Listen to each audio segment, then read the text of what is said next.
WNBC. Hail Hydra. Oh shit! Oh boy! I'm just kidding. You know what? I'm also representing Cobra Kai. Oh, look at Strike you! first, strike hard, no mercy. Nice. So I'm representing all the bad guys in this one.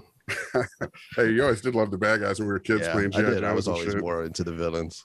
Was Cobra Kai really the bad guy? Nah, well, the teacher was the master, but have you seen those it was trailers? his teachings that. What is it, like the true something trailer? What do they call those fucking things?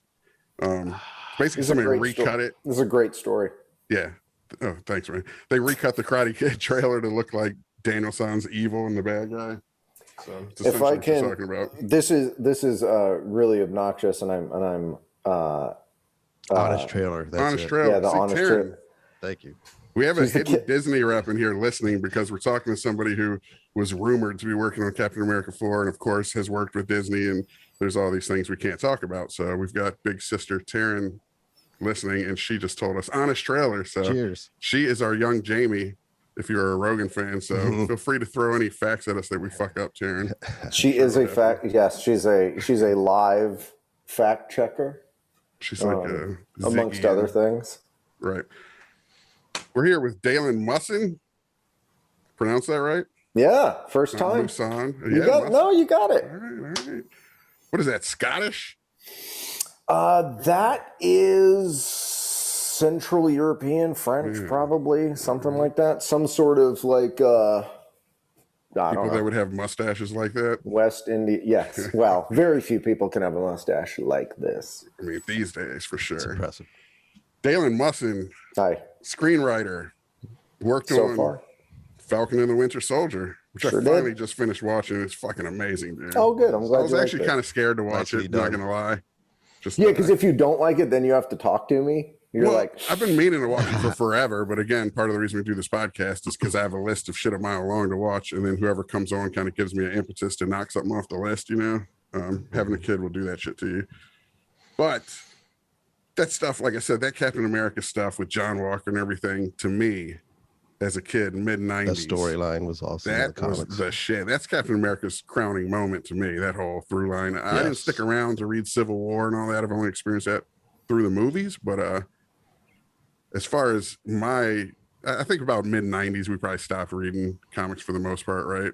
It's like once I went in the military and shit like that. Graduate high But school and that right there is it's primo, dude. And the fact that you guys were touching on it, I was just like, what's gonna happen? But, yeah, it was killer. cool. They gave us a lot of leeway to play with stuff that we thought was really fun, and being a comic book fan, like being able to pick from storylines from publishing that are interesting and compelling, and get to It's a put gold maybe your own mine. twist on it. Yeah, no, it really is. So that part's super and fun. then you get to ground it all like Flag Smasher. Mhm. The character is this big hulking dude with like a fucking mace or morning star or whatever with a cape and shit. But you From guys the could comic, take it, diffuse it, make it a multi-person movement essentially, and change who the figurehead of that movement would be, which is cool. Yeah, There's I a mean, lot of leeway. yeah, well, it's like a lot of the stuff from publishing, when you look at it in the time, might not Yeah. have been corny, but Right. it's Yeah. like Oh, if you take the OG Carl Morgenthau Flag Smasher character and put him on screen as is, Absurd. it's absurd. Just the belt buckle alone is a little much. I mean, I know you're a fan of big belt buckles and shit, but I do. Now I enjoy kind it. of want to see it. I do like a large belt buckle. Yeah, that kind of sold me on it actually.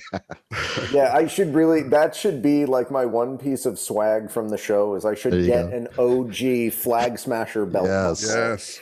And nobody will ever pick, like, that's one of those like deep dive like references that just no one would ever get, and if they did, you just marry Well, them until you wear it to a immediately. Comic-Con or something.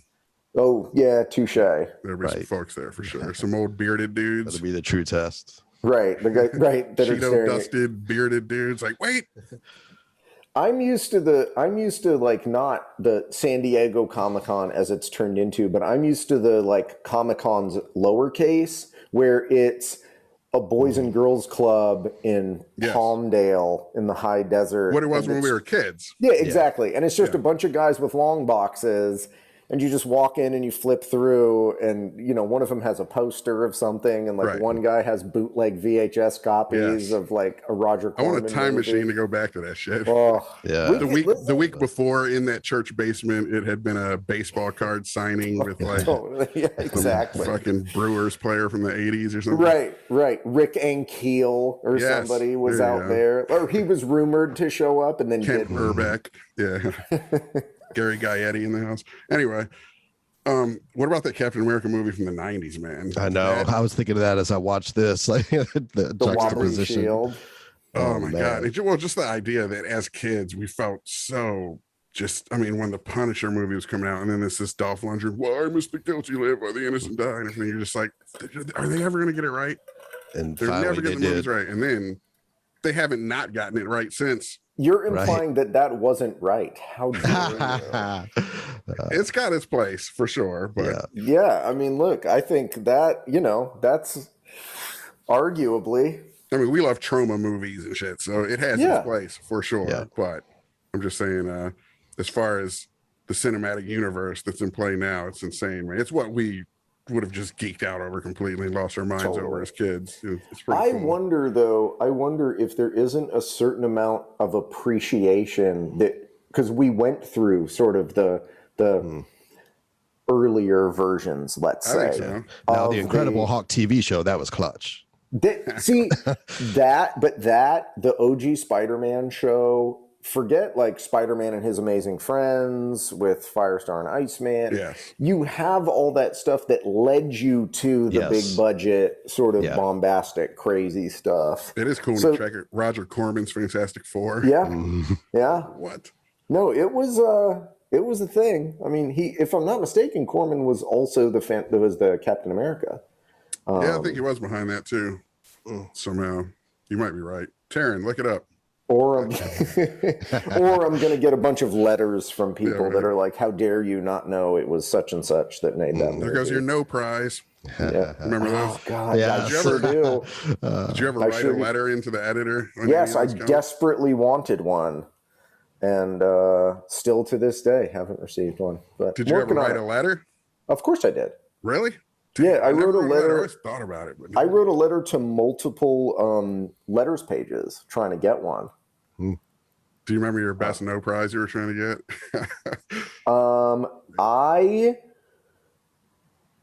I wrote into Gru the Wanderer back when it was at Marvel for like this long.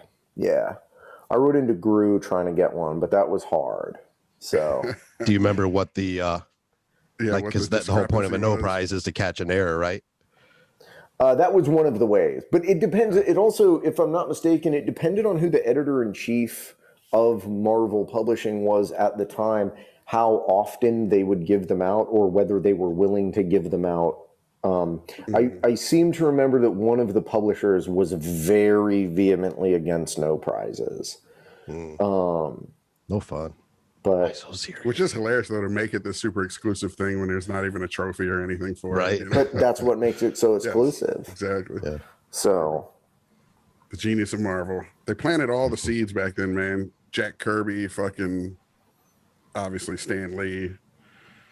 It's like, I mean, Captain America really was created like the fucking 40s or something. Yeah, he was in the 40s, if I'm not mistaken. I mean, he was.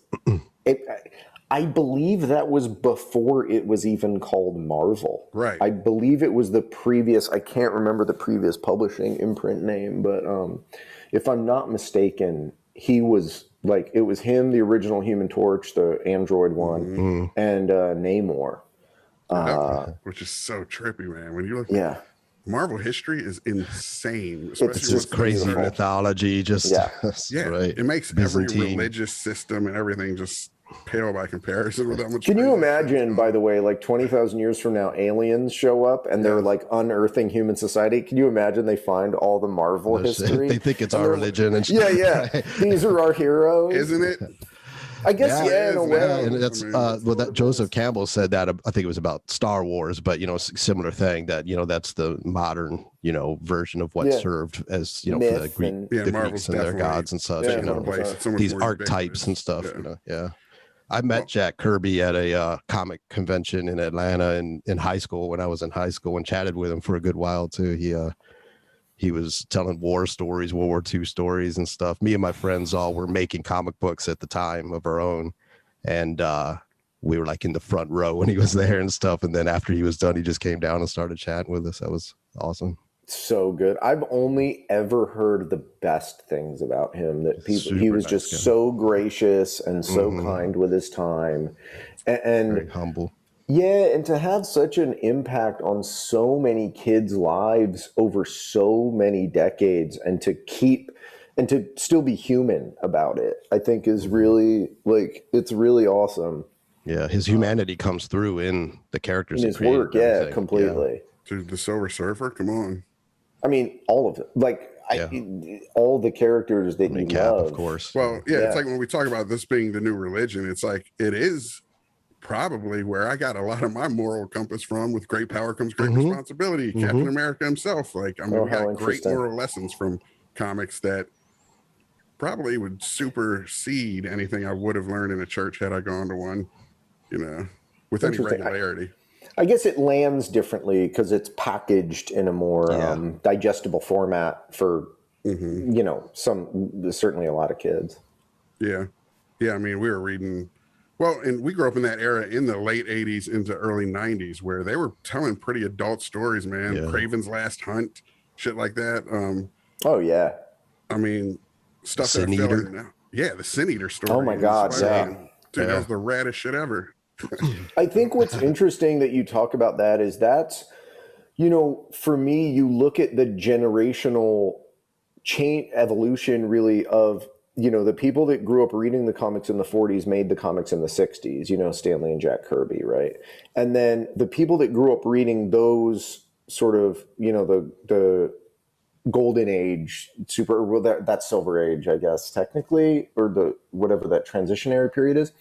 But they started making, kids that grew up reading that became the creators of that sort of Bronze Age stuff where they thought, okay, well, what's the evolution of the storytelling? It can't just be the same villain of the week, good guy, bad guy. We have to work in shades of gray and these more adult themes because they were adult creators at that point. And then when you look at the Ed Brubaker, Brian Michael Bendis, Warren Ellis, Garth Ennis, all those guys that grew up reading those books, the same books that we're talking about. They grew up with Watchmen and shit. Yeah, exactly. And then moved on and created the books that then take us forward into who are we're going to see the creators now telling the stories based on that stuff. The evolution to me is really fun to track and really fun to see.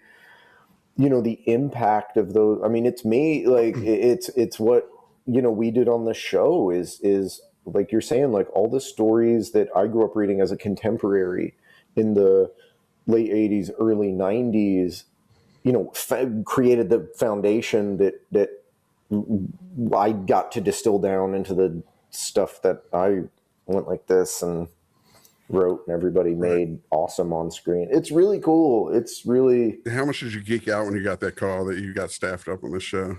I can't tell, man. I embarrassed myself. I literally, no exaggeration, I had to go sit in a private area. I was at the animal shelter when I got the phone call, and I had to go. I had to excuse myself, and I went and sat, and I just bawled my eyes out. I would too, dude. It's just. It was huge.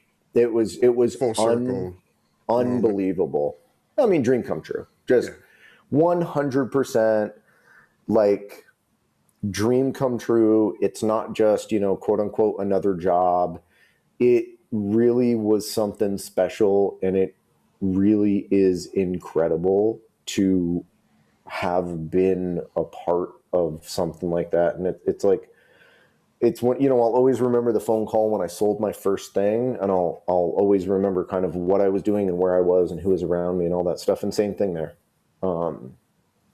It's pretty awesome. I keep my modesty intact, and, I try and remember, be humble, and it's your first day on every job, and et cetera, et cetera, et cetera. But that was something special. For sure, dude. It'd be hard to contain yourself. Plus, on top of it, you're getting to work with Malcolm Spellman, is one of the coolest fucking dudes around. That's true. I mean, and this show is special. It's like, you guys, man, let me ask you this. I don't know if this report is true or not, because most of these streamers are so protective of their algorithms and numbers and everything. But of course, you probably saw that thing going around that 80% of people stopped watching episode 2 at the same point. Did you see this story? And of course, it was the story where he meets Isaiah, or the section where he meets Isaiah is where all these people stopped watching. That tells you how vital the show is. Right. You know what I mean? How much is needed. That was the scene where probably more than meeting Isaiah when they go outside and get accosted by the cops. Oh, that's where a lot of people probably was like, I'm sick of this woke shit, blah, blah, blah. But it's like, dudes, the show is vital for that. The fact that all those people would turn it off, if that's true, though, I'm saying proves why we need to tell stories like this. I would be really interested to hear where they got that information. Yeah, exactly. But it may not even be true. Yeah. I would be shocked. I don't know. But 80% is what threw me off. If you had said 30 or something, maybe I would have bought it, but 80 just sounds insane. Listen, has 80% of everybody ever done anything? Like, that seems like an awfully high number. If you were like, a few things, but they're all disgusting. If you were like, if you had $1 million in a briefcase, I doubt 80% of people on the street would accept it if you offered it to them. Because they'd be like, I don't know, I don't want to pay a lot of taxes. Something weird would happen. So strings are attached. Yeah. Where's the camera? Right. Exactly. An 80% number, I don't know. Call me Agreed. crazy. I say the same. I'm just throwing it out there that I also, for what it's worth, like, I pay zero attention to that kind of stuff because I don't read reports and stuff like that. I don't read the trades. I try and I don't see a lot of benefit to myself. Yeah. With that, I just try and kind of do stuff I think is fun and cool. Focus on the creative. Yeah, exactly. And just like, man, once it's out there, once it's out there, people get to respond how they respond. And I mean, I'm curious to see, but I try to not give a shit. You know what I mean? But I'm sure it may taint me a little bit looking up reviews or whatever of something you've made. But don't do it. I mean, I honestly don't care though. Chris and I have a saying, like it or don't. That's our creative process. It's like, if you don't dig it, fuck it. We made it for ourselves anyway, really. That's the stuff we make. I mean, I feel like, I don't know. I mean, I've worked on stuff that isn't amazing, and I've worked on stuff that I think is really important and impactful and has resonance and whoop-de-whoop-de-woo. But I don't know. You start it's all been fun. That's what I try and do, is I try and enjoy myself, and I don't want to get in my own head about stuff. Yeah. That's like, what are you going to do? Trait. I mean, are you going to change your next thing because you're like, oh, reviewers didn't like that? I mean, the most, I don't want to just talk about myself over and over again. I'm really sorry. But like, I got a bunch of people hitting me up. There's a random throwaway line in the episode that, has my name on it, that people loved. And I was like, really? This is okay. I'm glad Which you line liked was it. They're fixing, Sam and Bucky are fixing the boat, and something breaks and they go to screw Bucky helps him like screw a pipe together. And Sam says, why didn't you just use the metal arm? And Bucky goes, oh, I don't always think of it immediately. I'm right-handed. That was a cool touch. And people just were like, this is amazing. And I was like, you know why though? Because that's so rare, especially in bigger that people stuff. Are right-handed. No, that a movie would take a second, or a show would take a writer would consider acknowledge something that isn't plot driven whatsoever. That's purely just a character thing, just a little flair of character. That's all it is. But that shit, sadly to me, is pretty rare. That's why I think the show is great. I think those are the kinds of lines that make it great. The plot stuff is cool and all, but anyone could come up with comic book high concept plotting. You know what I mean? Yeah, the character stuff is the gold, like the making amends stuff with, the Winter Soldiers, and their chemistry, the bromance was beautiful. Love that. I feel like dynamic. that's a lot of, honestly, thank you for saying so. I feel like that's a lot of what the show allows you to do as opposed to, you know, a movie. I mean, just by virtue of the amount of time you get to spend with the characters and the amount of breathing room that you get. Can I luxuriate. think, yeah, and you get to explore a lot of what makes these characters so beloved by people. Like, you know, one of my favorite Marvel movies is Civil War, and some of these guys just show up on screen and I'm just dying laughing. Like, man, they open Van Dor and Paul Rudd wakes up. I am losing my mind because I love that character because they've done so much to make him funny and valuable and interesting. So that is the thing though about having a cinematic universe, is that you're laying that groundwork with each movie, kind of as the show does with each episode, you know, and that's what comics do. That's why, like you said, we loved them because these characters are so fully fleshed out.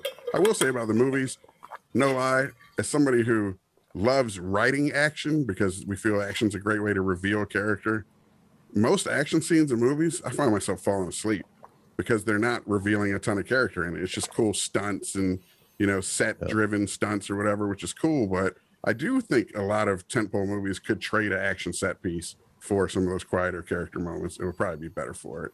A lot of times they have 2 climaxes, you know. Look at Avatar, shit like that. It's like 2 big wars at the end almost.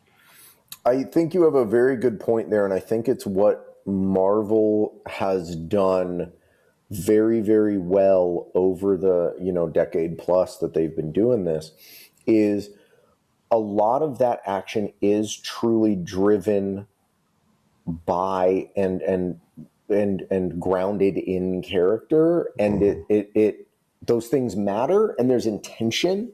And it's, you know, I think it's one of the things that we were really cognizant of when we were making the show, or when we were writing the show, and it's what we were really working hard on trying to do, is make sure that those things make sense, and it isn't just.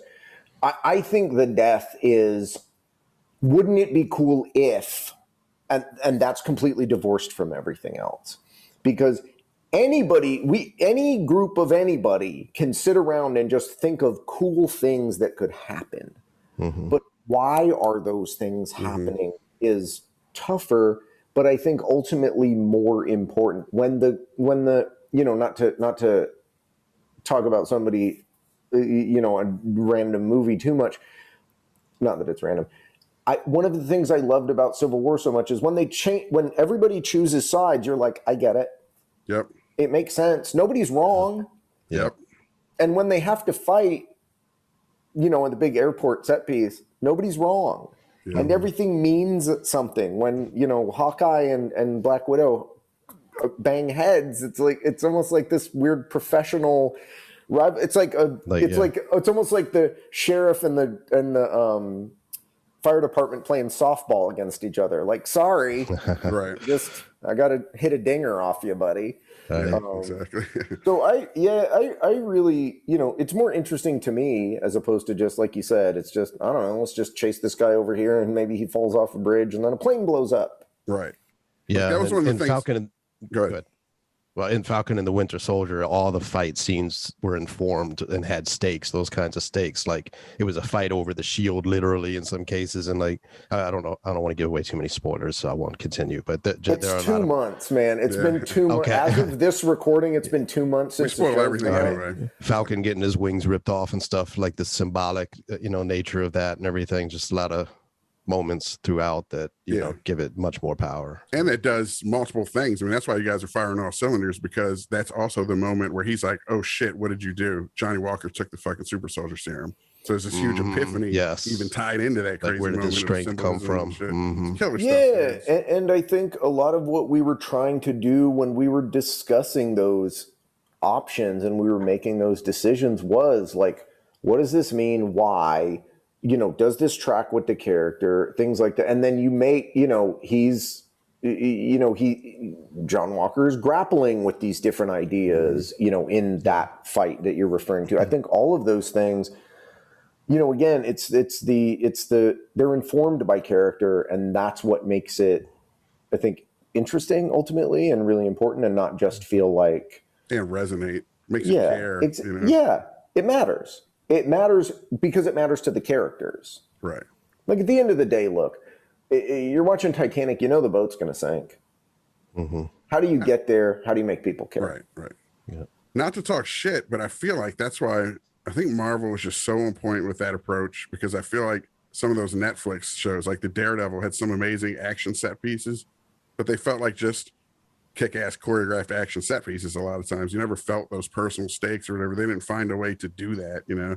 And again, maybe laying a lot of that groundwork over all these movies with these characters and shit helps, but at the same time, it's just a matter of priorities as storytellers. And Disney and Marvel, Marvel before Disney even acquired them, were crushing it, you know? This whole cinematic universe from ground one, the casting too. Yeah, I was just going to say that the casting is huge. All the right moves on that front. Dude, Thor, come on. I mean, how could you cast the best better than Hemsworth? Dude? You can't.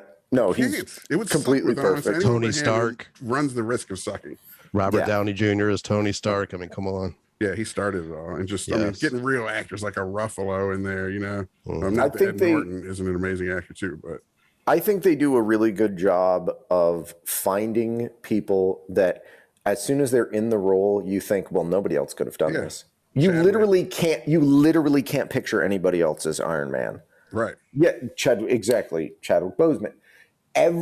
Basically everybody, you think, oh, couldn't have been anybody. Couldn't have been anybody else. This would not have worked. Right. That's one of our favorite games, is to just recast a movie. Ooh. Man, what would you do if you remade this movie with who, you know? But we can't fuck with it with Marvel. I mean, no, you'd be making, oh boy, things would get weird real fast. Yeah, exactly. Yeah, could you imagine?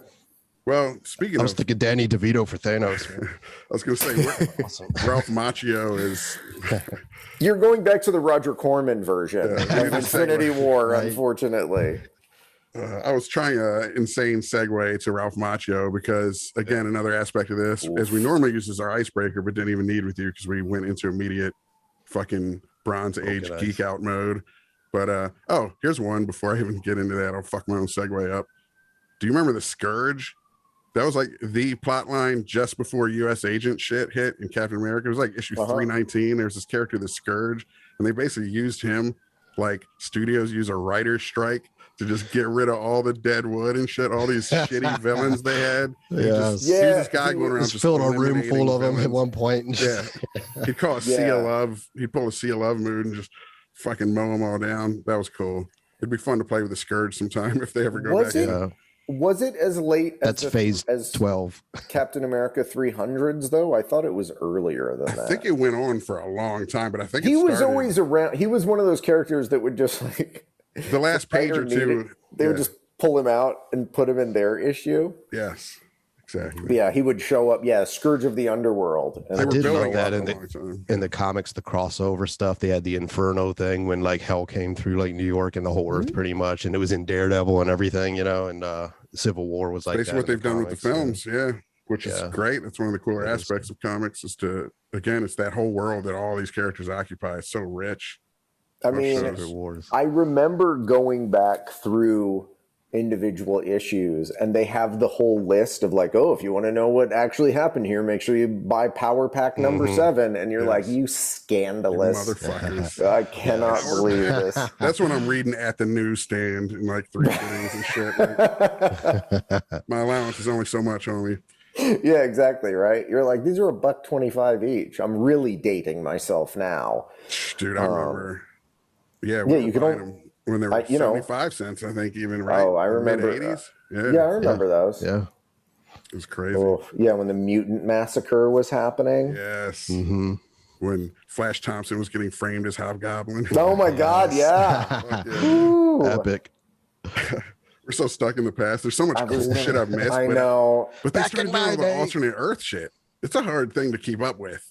Once you start messing with the alternate Earths, like if you go to Marvel wikis, it's insane. That's one thing I love about the new Loki series, that it involves like disrupting the timeline, and there's this one sanctified, a sacred timeline, and Loki keeps violating all these different versions of Loki and shit. That's a great concept.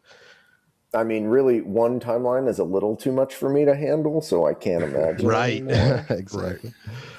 Exactly. Well, we've been talking about cinematic universes and shit, and it's funny, as I was segueing before into your favorite movie, Karate Kid, Karate Kid. Yes. That shit has become a cinematic universe. It's so fucking cool. I love that a movie like that from the 80s can become a cinematic universe. Like, first off, you had the next Karate Kid, which was Pat Morita, Mr. Miyagi training a girl, right? Well, that was Hillary 4. Swank? That was Karate Kid 4. Right, so you okay. had Karate Kid 2, where he went to Okinawa. Yeah. And then you had Karate Kid 3, where I don't remember what happened. A lot of people shit on 3. I love 3. That's where Terry Silver. That's right. It's the Terry Silver one. I love him as a bad guy. Underrated. Yeah. I rewatched that not too long ago. And apparently he's coming back in the next season. And I can't believe I forgot it. Nice. And then 4 is Hillary Swank. Right. And then now, 3 seasons of Cobra Kai. Oh, and Cobra Kai, right. I've only seen the first season. I fucking binge watched that when you said Karate Kid, because again, it's something I've been meaning to check out, and I fucking love what they did with it, dude. I think William Zabka, however you pronounce his name, is fucking killer in it. I love. I had an idea for years to take Encyclopedia Brown and make him like this alcoholic shithead. He's 50 years old now, but there's this one case he never cracked as a kid. And it comes back somehow that he gets a chance as this drunk to go solve it or whatever. And then I saw this movie, The Kid Detective, just came out, I guess, recently. Does that. Yeah. But point being, I love that idea of taking this character and sad sacking him 20 years later. You know what I mean? It's like, we don't want to see him thriving. It's interesting they took his way in. You don't want to see Ralph Macchio with the navigating the fucking auto dealership, you know. Neither guy's down on his luck. The POV, yeah. Right. Yeah. That he feels bullied. It's hilarious though that a persecution complex from a former high school bully, you know. It says something really interesting about the richness of that original movie, that you were able to get so much out of it, and it doesn't feel like a stretch. You're like, this feels like the natural extension of the Karate Kid, and it is something that people are excited about. I mean, I love the series. It's really cool. It's great, dude. Yeah. I love that they're half an hour long too. They're a little lighter. It's not trying to be all dramatic, and you know, they could easily make it an hour or something. It would have just been too much. Oh no. That's the half-hour dramedy is my favorite. Because you can just bang through them super fast. Yeah, and it's just like, let's go. Dude, what were we watching when I was out there last time when we were pitching Incorruptibles? Trying to, as lockdowns kicked in. Dave on FX, right? Oh, yeah. We never finished watching. Oh, yeah, with Lil Dicky. Yeah, that was pretty good.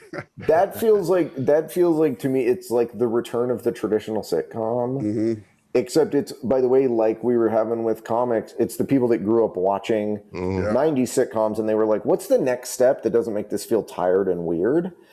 And you get stuff like that, which is like transcendent and so fun, and like, yeah, I mean, the subversion is so great. Oh, amazing. Yeah, because it feels like perfect. This feels comfortable enough because I've seen things like it, and it's done completely differently, and it's just genre bending, and it totally blows my mind. Yeah, big fan.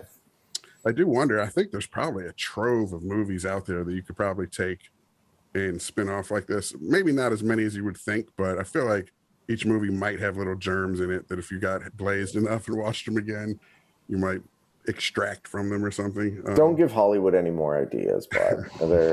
I shouldn't pitch my Ferris Bueller sequel, huh? My Color of Money Ferris Bueller sequel. Anyway, why was it your favorite movie of all the movies that have ever existed? What is it about Karate Kid? Oh boy, what a question. Yeah. It's one of those movies that I think you stumble into as a kid, and for whatever reason, it just resonates. Now, by the way, was not particularly coordinated. I wasn't into martial arts. I didn't have a handyman as a friend that gave me a car. Like, none of these things represent. I didn't live in Reseda.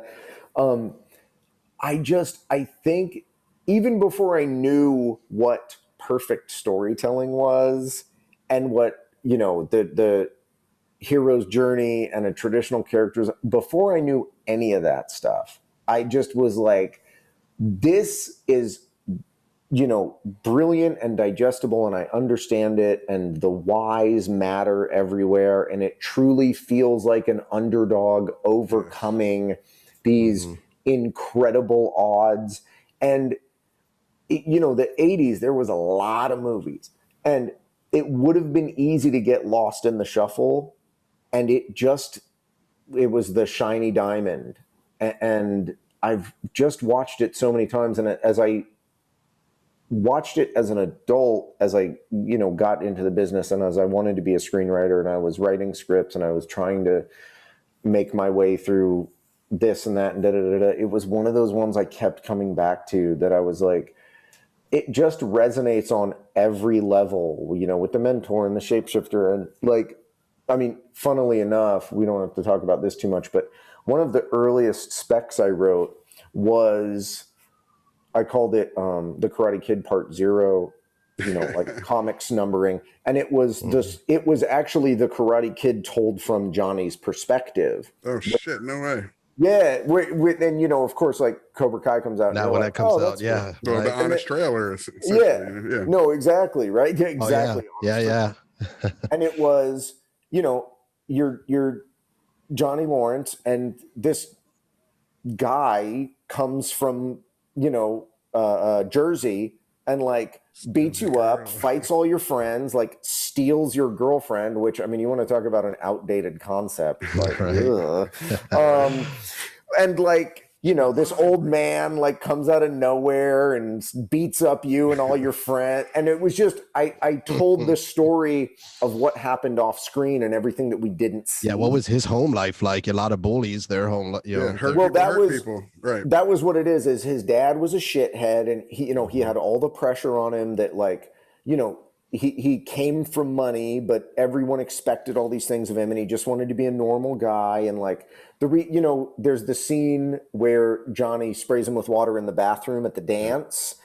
Shower because he's smoking, he's trying to roll a joint, and it's because he has like crippling glaucoma, and weed is the only thing that like makes him feel better. I love it. And he like ruins the last of his weed, and it's just all those scenes that are like, it was goofy, and at the time, you know, I would show it to people, and they're like, what, like, you think Billy Zabka is just going to come reprise his role as Johnny Lawrence? Like, get out of here, jerk. Another 10 or 15 years. Yeah, right? But I mean, you know, one of the things I you know, I've talked about with Malcolm a ton over the years is like, the only thing worse than being behind the curve is being ahead of the curve. Yeah. Because at least if you do things 5 years too late, everyone says, that's tired. If you do things 5 years too early, nobody understands what you're talking about. Sometimes I feel and like then you see someone else do it. Yeah. I was just thinking, because we always say like we probably would have came up in the 70s or whatever, and then I'm thinking, well, things might be cyclical,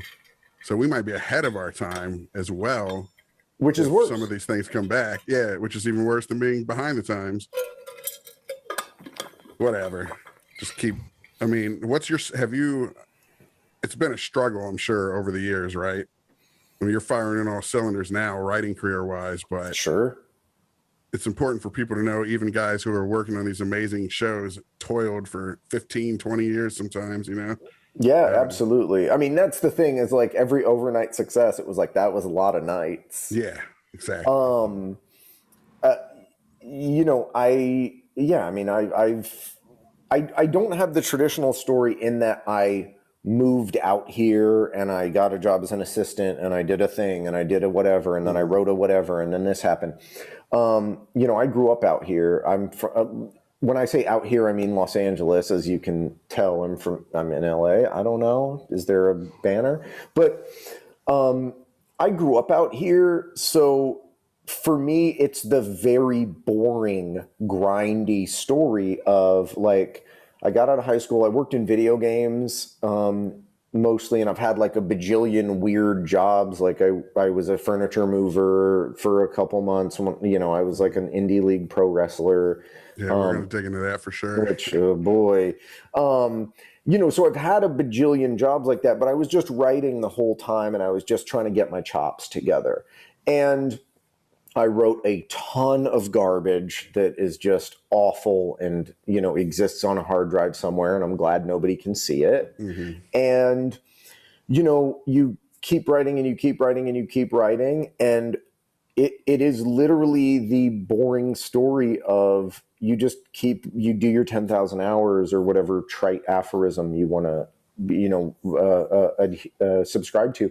And I finally wrote something that was good enough, and it got shown to a manager, and, you know, then who sent it out, and, you know, I signed with an agency, and I think the first calendar year that I had my manager from when I signed with my manager, that first calendar year, I believe I went on like almost 300 meetings, like 290 something meetings.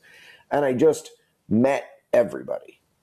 And I went out and I pitched, and I, you know, didn't sell things, and I tried to get assignments and I didn't, and this happened. That's the big benefit of living out there, that you can take that many meetings. If you're not living in LA, like we would fly in for a couple weeks, and then they're always getting shuffled and shit. And it's like, oh, you just got 15 meetings, and then you're trying to keep those up by email. And it's just kind of like, we met Nate Moore years ago. We had a meeting with him at Marvel. Fucking awesome dude.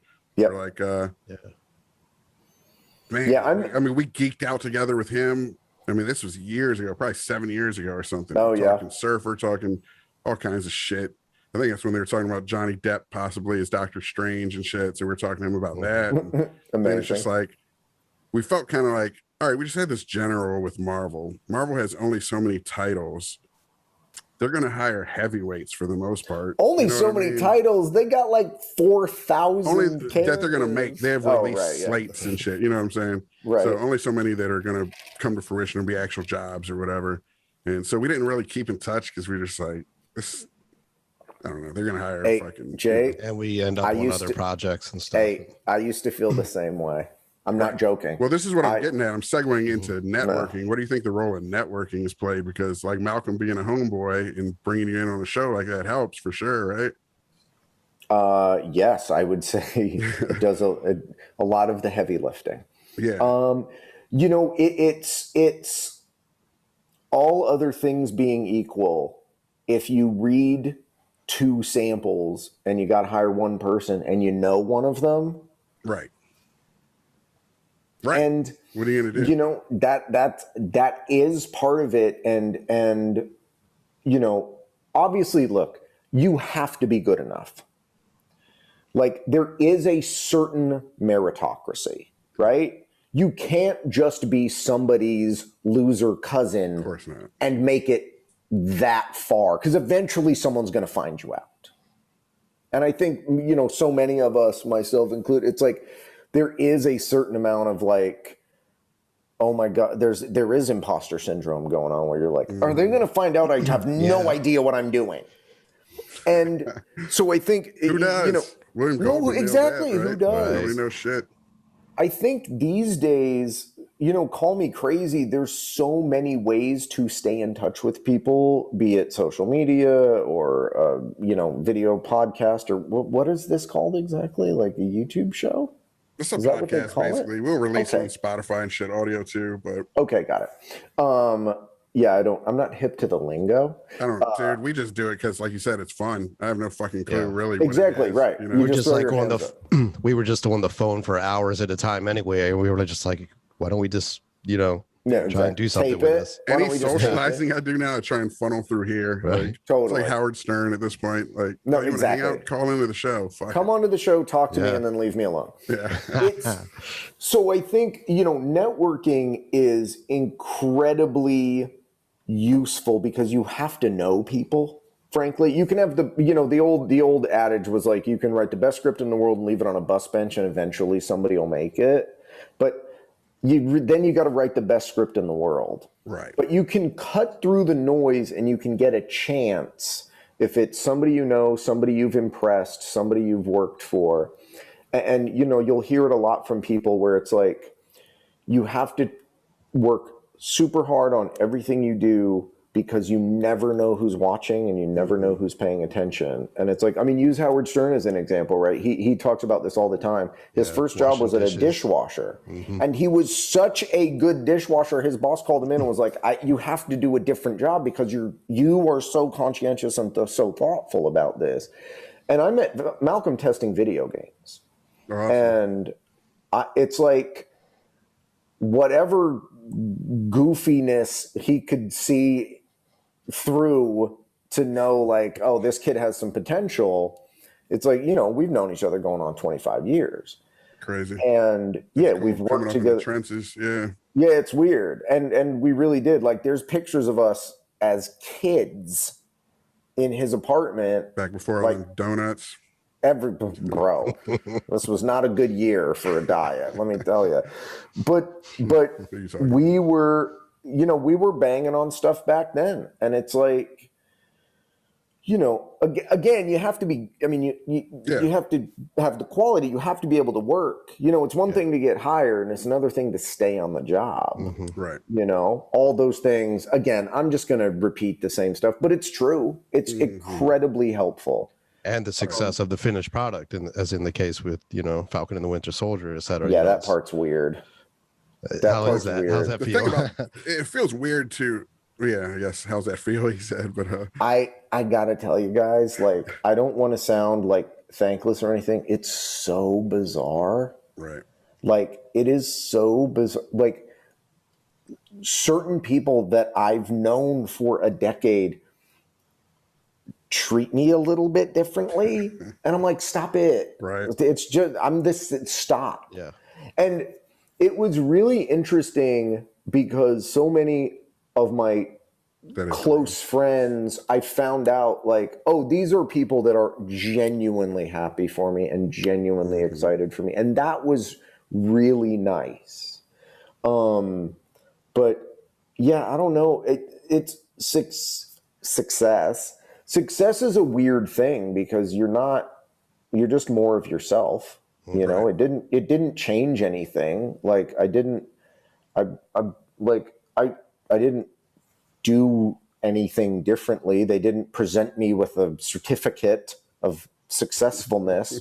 You're still you. And so you still have to be like a good person and a hard worker and all those things. Like, you don't just, yeah. So it's cool. I'm glad that the things that we worked so hard on really resonated with people, and that's what I'm noticing on the show. That's what matters. Yeah, is that people seem to really like the stuff that we worked really hard on, and that part is again, like that one random line I was talking about. I'm pointing over here because somebody. Marvel on their like official Instagram account turned it into a meme, and a friend of mine pulled it and like had a visual artist blow it up and like got it framed as like a gift. Like, look, you did something. And I'm like, it's turned around. It's leaning against a wall. Also, I'm wearing shorts, so I don't want to stand up. I don't want you guys to see me. I'm wearing my I'm wearing Sell my it as an NFT. Yeah. No, thank you. No, I'm only good from the sternum up. There's a reason I frame my shit this way. Yeah, that's exactly. And like that is like, yeah, it's bizarre. It's super bizarre because I've worked on other stuff that I don't think people responded to quite as much. That you were just as proud of, even, or almost as proud of, at least. I mean, yeah, I put in the effort. The intention was in every fucking scene and turn of dialogue. And, you know, absolutely. And like you guys said, I had fun. Like, you know, this previous couple movies that I had worked on, it's like, it was the director's a good friend of mine, and we were basically just hanging out making a movie, and it was a blast. And that was a highlight of my career as well. I mean, this is a whole other level. This is like, insane. This is stuff I grew up on. Yeah, exactly. It is. It's bizarre. It is bizarre. Like, it's got to be surreal. It is surreal, dude. Somebody recognized my name at the gym. Like, when I signed in, they were like, are you a screenwriter? And I was like, don't do that. Don't, because this is going to be That's why I don't go to the gym. I don't need motherfuckers recognizing me and blowing up my spot. Yeah. No, back to this networking thing again, though. It's like, it feels weird because you don't want to be imposing on people and you don't want to be a ladder climber and shit. So what you do is you hope that you grow up with this crew who kind of shines together, like you and Malcolm did. You all came up from the trenches together or whatever. So you kind of network sideways, I think. But of course, sometimes that doesn't work out. None of your crew becomes the Brat Pack or whatever, you know what I'm saying? So then you're like, fuck. So then you're trying to find your way in, ladder climbing, et cetera. So you start a podcast and have people who worked on Marvel shows come on and shit like that. No, I'm just kidding. I'm just getting meta with I see where you're going with this. No, here's what I was really getting at, though. I think the key is, and you're demonstrating this, even with being humble and shit like that, is to one of the things you need in your toolbox as a writer. Stephen King didn't talk about this with his toolbox and on writing because he works in a solitary craft of prose. But in this collaborative shit, your personality is a skill that, or at least a tool in your toolbox that I think comes into play. And people should at least try and find a way to be someone that people would want to spend time with in a writer's room for months on end. Or like you said, you and your buddy, the director, went and made this movie and you were having a blast, you know, because most people, especially in Hollywood, want to follow your ethos of do what's fun. So they're going to want to work with cool, fun people. You're not morose writers who are. So in other words, let's just stick to prose. Exactly. That's why we're quitting the business. We're announcing it now. And click. Yes. I mean, let me not be too, quippy here, but shouldn't all of us not be assholes regardless? Absolutely. I mean, that's not all it takes. We preach that all the time. I mean, just don't be a dick. Super nice church ladies I don't want to kick it with necessarily. No, I get it. But I think... Yeah, most of those are awesome. One of the things, like I was talking to some younger writers, like in a writing program, right? And I'm like, look, 100 things have to go right, and you're only in control of 2 of them. Yeah. You can write good stuff and don't be an asshole. Boom. And that's really it. And I would just say for networking, like, if you're a furniture mover, you're going to meet people being a furniture mover because you don't know if the guy you're working with's cousin is such and such. And, I used to sweep up a tattoo shop. That was my job for 2.5 years. And being a thoughtful, personable person there got me in a lot of door. I pitched a random horror movie because of somebody who came through the tattoo shop once. Right. Weird stuff like that. And so it's like, I think actors say everything's an audition. You never know. You're going to be out at a bar. You're going to meet somebody in line who works for Square Enix and you're a video game writer. And you just talk to them and you're a normal person and you start talking about work and they need somebody and they call you. Right. And, that's a real story. I mean, I worked on a video game with them. And that's kind of the thing with taking generals too. It's like so many people going to generals trying to land a job. It's like, no, just go in there and be cool. Be yourself. And both. You never know what's going to come up. I mean, I met Nate Moore from, the producer at Marvel. I met Nate Moore on a general 2 jobs of his ago, back when he was working at a completely different company. Tried to pitch something over there. It didn't work. We met when he went to his next company. I talked to him back when Marvel was still down in Manhattan Beach before it landed at its current home. And it was just one of those things where the right thing had to work out at the right time. But also, Nate's a dude that you can go get a beer with. Yeah, exactly. I mean, because he's we had one meeting with him, but he seemed cool as shit. He's a lovely dude. He's wonderful to talk to, Yeah. And it's our lack of networking skills that made us just not keep in touch and shit. I get, but it's tough when you don't live in town, man. It's like you're just gonna keep emailing people. Who gives a fuck about it? No, but I hear what you're saying. But there is a way to do that, and we all have to find our different ways. For sure. I mean, by the way, you kind of have a leg up in the sense that it takes 45 seconds to send a funny email, and you got to spend like an hour and a half driving across town, getting a drink, doing a thing. Oh, trust me, if I could Zoom through the rest of my life, dude, I'm not wearing anything. down below. I feel like we're going to have some options moving forward. Right. No, but I think, I mean, again, every path is different. There's a lot of ways not to do it, and there's a lot of ways to do it. So, you know, not living in LA makes it more difficult for sure. Like, let's not lie to anybody, but you can figure something out. All right, fuck all this Hollywood shit. Let's dig into wrestling and dog rescue for a minute, because that's shit that you really dear to your heart, right? Yeah, and I know way more about it, by the way. Probably should have been talking about that for the whole time. But we got overtime. Hey, stick around, folks. When the buzzer sounds, there will be an overtime. If you throw a buck at our Patreon, you get access to all of them. I'm worth $1. Yeah, at least once. I'd buy that for $1. Exactly. Speaking of memes, wrestling, man, I take it a childhood love, just probably right alongside comics, right? Did you grow up on Big John Studd and Hacksaw Jim Duggan and all of the above? Yeah, my kid is 7. All right, 80s era was into wrestling.